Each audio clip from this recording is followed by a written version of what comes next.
Hello everyone, welcome to my channel law as love. तो उम्मीद करती हूँ आप सब बहुत अच्छे होंगे और आपकी तैयारी जो है एग्ज़ाम की शुरू हो गई होगी। तो आज हम डिस्कस करेंगे सीएमए फाइनल का जो इलेक्टिव पेपर है ना, जिसमें आपका एक सब्जेक्ट है एंटरप्रेन्योरशिप एंड स्टार्टअप। तो एंटरप्रेन्योरशिप एंड स्टार्टअप जो है वो पूरा का पूरा मैं आपको कवर कराऊंगी, बट स्टेप बाय स्टेप आपको एक कंडीशन फुलफिल करनी है। आपको स्टेप बाय स्टेप सारी वीडियोस देखनी है, नोट्स आपको मिल जाएंगे इजीली, जो ड्राफ्टेड नोट्स हैं वो आपको मिल जाएंगे। और ये सब्जेक्ट कैसे करना है, इसको कैसे आपको पास करना है, इसको कैसे निकालना है एग्ज़ाम को, क्योंकि पूरा का पूरा थ्योरी सब्जेक्ट है और आप लोगों को थ्योरी पसंद आती नहीं है, नींद आती है। तो कैसे एक थ्योरी सब्जेक्ट को निकालना है, एग्ज़ाम कैसे क्रैक करना है, स्ट्रैटेजीज़ में साथ साथ बताती चलूँगी। आपको सिर्फ और सिर्फ एक कंडीशन फुलफिल करनी है, जो मैं कहूँगी वो रोज़ के रोज़ फुलफिल करना है कि हाँ, अगर मैंने कहा कि ऐसा करना है तो you have to do it. आपके पास और कोई अनदर ऑप्शन नहीं है, ठीक है। तो स्टार्ट करते हैं सबसे पहले पार्ट से। अगर आप बुक ओपन करेंगे ना, उम्मीद करती हूँ कर ही ली होगी अभी तक तो, ठीक है। तो आपके बुक में ना 8 चैप्टर्स हैं, ठीक है। 8 चैप्टर में आपकी यूनिट वाइज है, 1 2 3 मॉड्यूल्स हैं, ठीक है। तो फर्स्ट जो मॉड्यूल है आपका, उसका आज मैं कोई बहुत बड़ा पार्ट कवर नहीं करूँगी, सिर्फ और सिर्फ एक पेज आपका इंट्रोडक्शन वाला पार्ट वो मैं आपको कवर कराऊँगी। उससे आपको एक आइडिया मिलेगा इस सब्जेक्ट में आपको पढ़ने को क्या मिलेगा, क्या है, कैसे आप पढ़ोगे और कैसे कैसे आपको आगे एक एक चैप्टर आगे मिलेगा, ठीक है। तो स्टार्ट करते हैं इंट्रोडक्शन वाले पार्ट से। इंट्रोडक्शन में सबसे पहले आपका सब्जेक्ट क्या है आपका, एंटरप्रेन्योरशिप एंड स्टार्टअप्स, ठीक है। आपको पता ही है, शार्क टैंक इंडिया भी बच्चे देखते ही होंगे आजकल। तो शार्क टैंक इंडिया में सब आते हैं अपने बिजनेस को लेके, अपने स्टार्टअप्स को लेके। किस लिए आते हैं? फंड रेजिंग के लिए। तो अगर आपको कुछ कुछ वहाँ से चीज़ें समझ में आती होंगी, कुछ में जो अगर आपको सब्जेक्ट कवर कराऊंगी ना, तो आप रिलेट कर पाओगे कि वहाँ पे क्या चीज़ कैसे होती है, क्या इक्विटी मांगते हैं, कितने परसेंट के लिए मांगते हैं, कितने पैसे देते हैं, क्यों मांगते हैं, कैसे कैसे एंटरप्रेन्योर बन सकते हैं, कैसे आप अपना स्टार्टअप खोल सकते हो, क्या क्या तरीके हैं। तो वो पूरा का पूरा जो है ना, आपको इस सब्जेक्ट में पढ़ने को मिलेगा। तो जितने भी बच्चे हैं जिसके दिमाग में कोई भी आइडिया है कि हाँ मुझे स्टार्टअप ओपन करना, तो आपको ये सब्जेक्ट सुनना चाहिए। नॉट इवन फॉर कि आपको ये नहीं है कि आपको सब्जेक्ट पर्पस है तो आपको सुनना चाहिए, जिसने इलेक्टिव में स्टार्टअप नहीं भी चूज़ किया उनको भी नॉलेज पर्पस के लिए इस सब्जेक्ट को पढ़ना चाहिए, ओके। तो स्टार्ट करते हैं एंटरप्रेन्योरशिप से। Entrepreneurship is neither a science nor an art, it is a practice. सबसे पहले एक चीज़ समझो, साइंस मतलब कि कोई चीज़ लिख दी ऐसी ही होगी, जैसे ग्रेविटी है कि ग्रेविटी का फिक्स है कि ऐसा होना है तो होगा। बट एंटरप्रेन्योरशिप ना तो साइंस है ना कोई आर्ट है, इट्स अ प्रैक्टिस। सबका अपना अपना तरीका है, सब अपने तरीके से काम करेंगे, तो इट्स ए प्रैक्टिस, ठीक है। अब हुआ क्या था, इसकी थोड़ी सी ना बैकग्राउंड समझेंगे, फिर उसके बाद आपको समझाऊंगी है क्या। तो global entrepreneurship monitor, GEM, global entrepreneurship monitor, इन्होंने क्या किया, जॉइंट रिसर्च करी, ठीक है। जॉइंट रिसर्च करी अमंग सेवरल इंटरनेशनल यूनिवर्सिटीज़। इन्होंने कुछ यूनिवर्सिटीज़ में और international council for small businesses इन्होंने रिसर्च करी इन्होंने ट्रैक करा एंटरप्रेन्योरशिप को, किस में, 112 कंट्रीज में। इन्होंने क्या किया, the GEM joint effort research among several international universities and the International Council for Small Businesses. इन्होंने रिसर्च करी यूनिवर्सिटीज़ ने प्लस काउंसिल ने, और उन्होंने ट्रैक करी एंटरप्रेन्योरशिप किस में, 112 कंट्रीज़ में इन्होंने एंटरप्रेन्योरशिप को ट्रैक किया, ठीक है।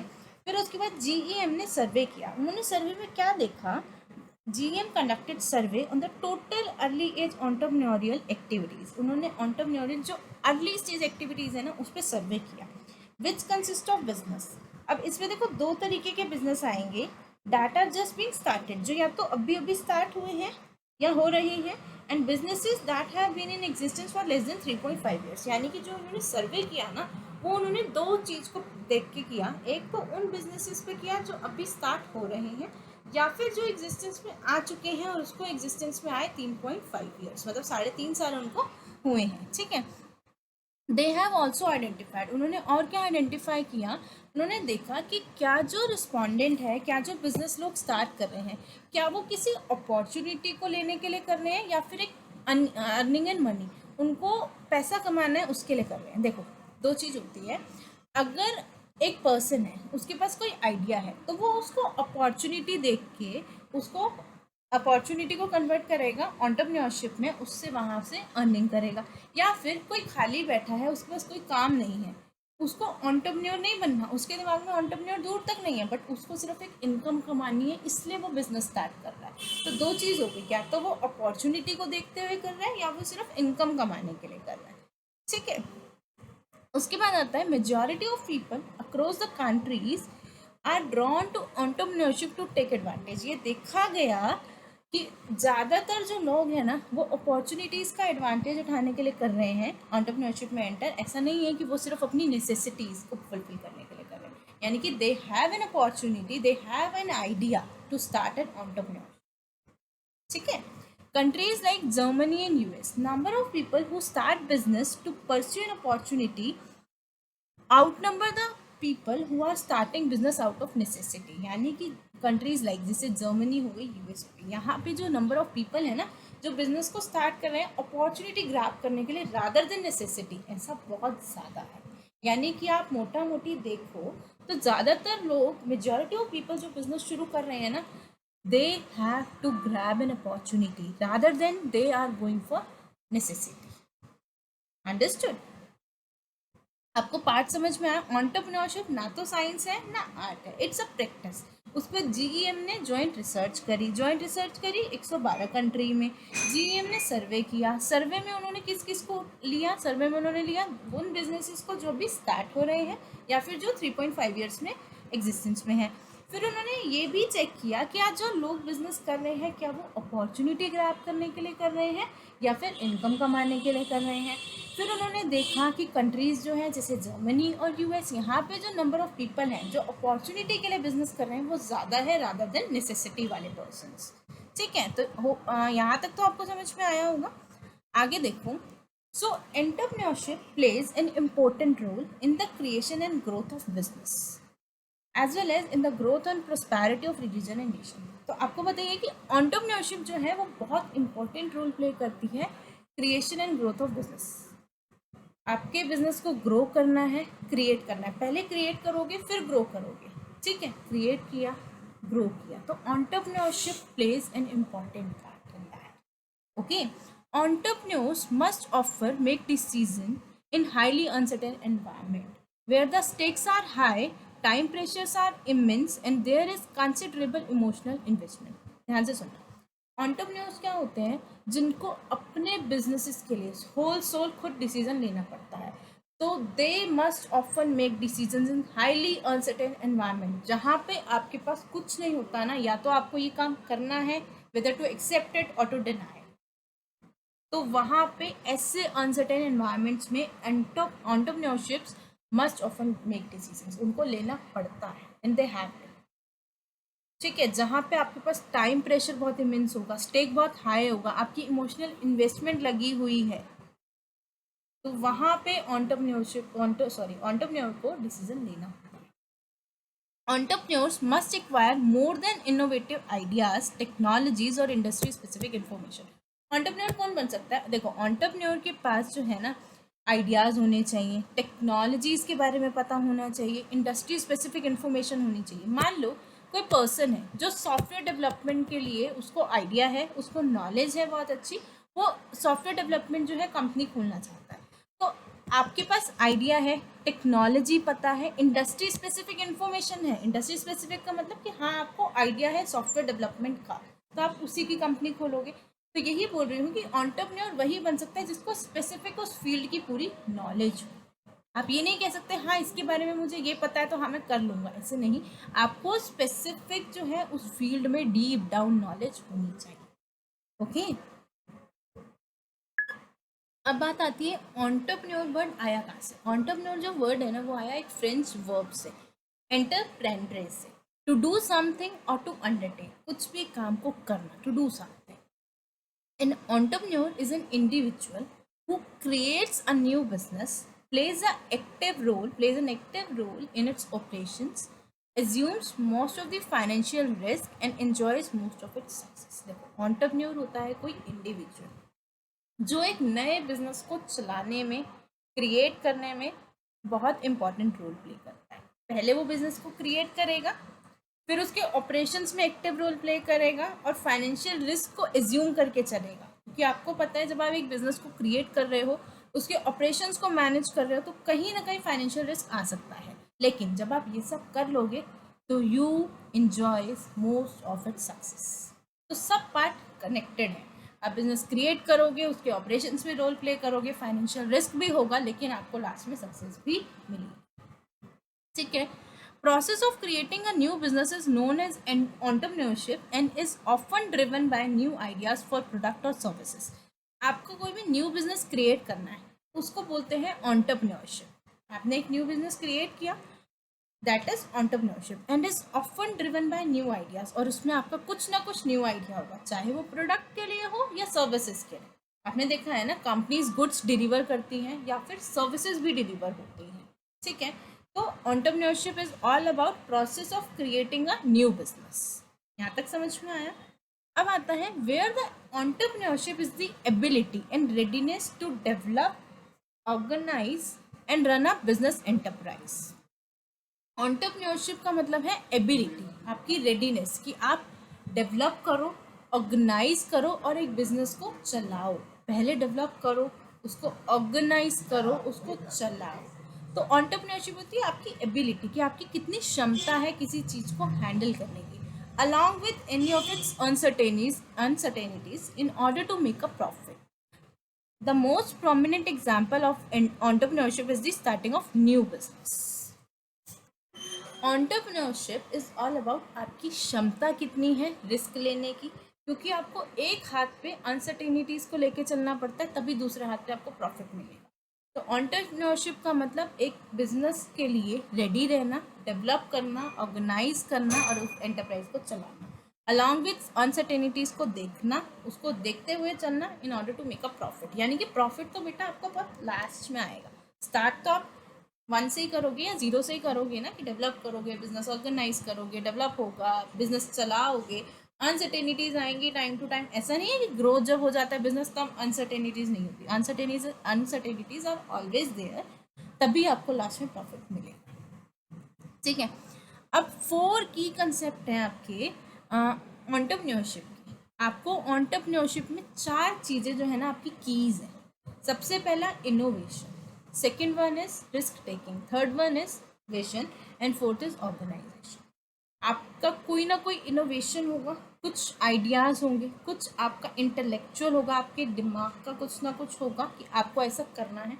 रिस्क टेकिंग अप्रोच होनी चाहिए, आपका विजन होना चाहिए कि व्हाट यू विल डू, आपका मिशन क्या है, आपका विजन क्या है।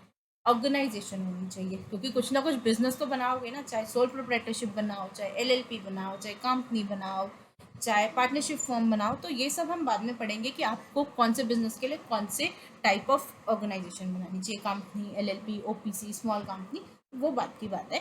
But still you have 4 keys in your hand for entrepreneurship. First is innovation, second one is risk taking, third is vision and fourth is organization। ये 4 keys आपको याद रखना।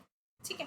अब आता है entrepreneurship को आप कैसे एक्सप्लेन करोगे। entrepreneurship is dynamic and risky process. आपको कुछ नहीं पता इसमें क्या होगा, it's a dynamic and risky process. Second is fusion of capital, technology and human talent. आपको अपना पैसा लगाना है, टेक्नोलॉजी लगानी है और ह्यूमन टैलेंट। अगर आप तीनों को मिला दोगे तो it is entrepreneurship. It is a process. ये ऐसा नहीं है कि आज आपने कोई बिजनेस में एंटर किया, it's all about to come to an end, ऐसा नहीं है। It's a process, it's a creative activity. आपके दिमाग की कोई उपज है, उसको बिजनेस में कन्वर्ट करना, it's a creative activity, it's a process, it's a fusion of capital and technology and human talent and it's a dynamic and risky process. Ability to create and build something from practically nothing. आपको कोई चीज़ शुरू करनी है zero से। Ability to create and build something from practically nothing. It's a knack of sensing opportunity, यानी कि it's a knack of sensing opportunity where others C chaos and confusion. आपको अगर मैं एक एग्जाम्पल दूँ, पहले जब ओला उबर नहीं था, उसके आने से पहले क्या होता था, अगर आप रात को कहीं से ट्रेवल करके आ रहे हो तो आपको बस मतलब कोई भी बस, पब्लिक कन्वेंस मान लो, या ऑटो वगैरह लेने में बहुत दिक्कत होती थी, क्योंकि रात के टाइम वो लोग हाईली चार्ज करते थे और आपको मिलता भी नहीं, मिलने में भी बहुत दिक्कत होती थी। रात के टाइम अगर आप 1-2 बजे, 3 बजे, 4 बजे अगर कहीं से ट्रेवल करके आ रहे हो तो बहुत दिक्कत होती थी। उस टाइम हम लोग, जो बाकी लोग थे, हमने उसको एक चाओस में और एक कन्फ्यूजन देखा कि ये एक डिफ़िकल्टी है, ये एक प्रॉब्लम है। बट उसी टाइम पे जो भी उसके सीईओ हैं ओला के, उबर के, उन्होंने उसको अपॉर्चुनिटी देखा। उन्होंने देखा कि हाँ, हम इससे एक बिजनेस क्रिएट कर सकते हैं। तो इस एग्जाम्पल को देने का यही मतलब था कि आपकी हैबिट होनी चाहिए, it's a knack of sensing opportunity को आप सेंस करो, जहाँ पे दूसरे उसको कन्फ्यूजन की तरह देख रहे हैं, बट आप उसको अपॉर्चुनिटी में कन्वर्ट करो। It is attitude of mind to seek opportunities, take calculated risk and derive benefits by setting up an organization. आपकी माइंड उस अपॉर्चुनिटीज को देखे, आप उसका रिस्क देखो कितना है, अपॉर्चुनिटी देखो, उसका रिस्क देखो कि उसको कन्वर्ट कर दो अगर मैं ऑर्गेनाइजेशन में, तो क्या प्रॉफिट होगा। Dynamic process of vision, change and creation, it's equally applicable to small and big business. आपका एक आइडिया है, चाहे आपका स्मॉल बिजनेस हो या बिग बिजनेस हो, एंटरप्रेन्योरशिप तो सेम रहेगा ना, पैसा लगाना पड़ेगा, टेक्नोलॉजी लगानी पड़ेगी, ह्यूमन टैलेंट में, और हर चीज़ ही प्रोसेस है। आप कहो आज पैसा लगे, आप बिजनेस शुरू करो, कल प्रॉफिट हो जाए, ऐसा नहीं होता। Different entrepreneurs might have some common traits, but all of them will have some different and unique qualities. सब में कुछ ना कुछ डिफरेंट एंड यूनिक क्वालिटीज होती है। तो एंटरप्रेन्योरशिप को आप इस तरीके से एक्सप्लेन कर सकते हो। कुछ 4-5 पॉइंट्स तो इसमें से आप याद कर ही सकते हो ना। अब मैं बताती हूँ हमने आज पढ़ा क्या क्या। हमने स्टार्ट किया एंटरप्रेन्योरशिप ना तो साइंस है ना आर्ट है, इट्स अ प्रैक्टिस। जीईएम ने क्या रिसर्च की, मैंने आपको वो बताया। लोग अपॉर्चुनिटी के लिए बिजनेस कर रहे हैं, नेसेसिटी के लिए नहीं कर रहे हैं। एंटरप्रेन्योरशिप में क्या क्या होता है, अनसर्टेनिटीज रहती हैं, कहाँ से ये वर्ड जनरेट हुआ। एंटरप्रेन्योरशिप इंडिविजुअल होता है, एंटरप्रेन्योरशिप में एंटरप्रेन्योर जो होता है, एंटरप्रेन्योर वो एक इंडिविजुअल होता है, अपना बिजनेस करता है, ऑपरेशंस करता है, फिर वो सक्सेस एंजॉय करता है। एंटरप्रेन्योरशिप का मतलब होता है एबिलिटी, कि आप अपनी क्षमता देखो कि आप कहाँ तक अनसर्टेनिटी से डील कर सकते हो, फिर आपको क्या प्रॉफिट होगा, यानी कि सब कुछ कैलकुलेटिव फॉर्म में चलेगा। एंटरप्रेन्योरशिप में 4 की कंसेप्ट होते हैं, innovation, risk taking, vision and organisation. और एंटरप्रेन्योरशिप आप किस तरीके से एक्सप्लेन कर सकते हो, ठीक है। अब समझते हैं कि इसको लर्न कैसे करना है। समझा तो मैंने दिया, अब समझाने के बाद ना नोट्स आपको मिल जाएंगे लिंक में। अब आप ना इसमें कीवर्ड्स मार्क करोगे, जैसे कि GEM ग्लोबल एंटरप्रेन्योरशिप मॉनिटर, उसके बाद आपका हो गया necessity word, opportunity word, entrepreneur, आपका अर्ली स्टेज एंटरप्रेन्योरियल एक्टिविटी। इस तरीके के वर्ड्स को ना आपको अंडरलाइन करना है, ताकि आप बार बार पूरी लाइन नहीं करोगे रीड, इंग्लिश तो आप बना लोगे। तो जर्मनी और यूएस में लोग क्या करते हैं, कैसे होता है, तो आपको सिर्फ और सिर्फ ना बच्चे कीवर्ड्स याद करने हैं। कीवर्ड्स याद कर लोगे तो ये सब्जेक्ट अपने आप हो जाएगा। और ये सब्जेक्ट कराने के बाद, जैसे मैंने आज एक टॉपिक खत्म कराया है इंट्रोडक्शन, आपको ये एक बार रीड करना है। Just close your book, close your notebook, एक बार पूरा का पूरा लिखो कि इसमें क्या है, एंटरप्रेन्योरशिप क्या है, वर्ड कहाँ से आया, कैसे कैसे है, समझ में आया। जितनी रिटर्न प्रैक्टिस करोगे उतना ही सब्जेक्ट आपका स्ट्रांग होता जाएगा। एग्जामिशन लायक आप इसको तैयार कर सकते हो, मौका मत छोड़ो, ठीक है। तो आज की वीडियो के लिए इतना ही, मिलेंगे नेक्स्ट टॉपिक के साथ नेक्स्ट वीडियो में। तब तक के लिए वीडियो को लाइक कर देना, चैनल को सब्सक्राइब कर देना। मैं इसकी अलग से प्लेलिस्ट बना दूंगी, बस एक कंडीशन है, रोज़ देख लेना वीडियो को, समझ लेना और क्वेश्चंस की रिटर्न प्रैक्टिस ज़रूर करना। रोज रोज ये नहीं बोलूँगी रिटर्न प्रैक्टिस करना, अब एक बार बोल दिया। अब रोज जो टॉपिक होगा अपनी बुक नोटबुक क्लोज करके एक बार लिख के देखना कि हमें टॉपिक में क्या क्या है, क्या हम एग्जाम में आएगा क्वेश्चन तो लिख पाएंगे, ठीक है। तो मिलेंगे नेक्स्ट वीडियो में, तब तक के लिए चैनल को सब्सक्राइब कर दो। Bye bye, take care.